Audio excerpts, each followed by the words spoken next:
কোনো রকম সস না ইউজ করে ঘরোয়া পদ্ধতিতে চাউমিন বানিয়ে দেখাবো। খুবই সহজ পদ্ধতি, আপনারাও চাইলে বাড়িতে ট্রাই করতে পারেন। চলুন আজ দেখাবো আপনাদেরকে ঘরোয়া পদ্ধতিতে চাউ বা চাউমিন বানানো। তো এই যে গরম জল বসিয়ে দিয়েছি। তো এই যে 2টা চাউয়ের প্যাকেট। ছোটোবেলায় এই চাউই মা বানিয়ে দিত, আর আমি টিফিন নিয়ে যেতাম হাই স্কুলে। তো চাউটা এখন সিদ্ধ করব। জলটা গরম হয়ে গেছে। 2 প্যাকেট চাউ ইউজ করব। হালকা চামচ দিয়ে ঘেটে নেব, দেখে নেব কতটা সিদ্ধ হয়েছে। এই যে দেখতে পাচ্ছ ভালোই সিদ্ধ হয়ে গেছে। তো এখানে আলু, গাজর, পেঁয়াজ, লঙ্কা কেটে নিয়েছি।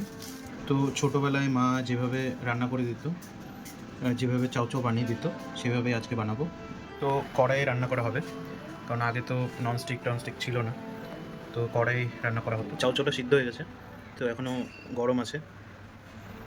জলটা ছেঁকে নিয়ে ঠান্ডা জলের মধ্যে দিয়ে দিলাম, যাতে একটু ঠান্ডা হয়। তেল গরম হয়ে গেছে, এখন সবজিগুলো দিয়ে দেবো। পেঁয়াজ দিয়ে দেবো, কেটে রাখা আলু, গাজর একে একে দিয়ে দেবো। হালকা একটু লবণ দিয়ে দেবো, স্বাদ মতো নুন দিয়ে দেবো, আর ভালো করে ভেজে নেবো আলুটা। হালকা একটু হলুদ দিয়ে দেবো, একটু ভালো করে নাড়াচাড়া করে হালকা একটু ভাজা ভাজা হয়ে গেলে লঙ্কা কুচিটা দিয়ে দেবো।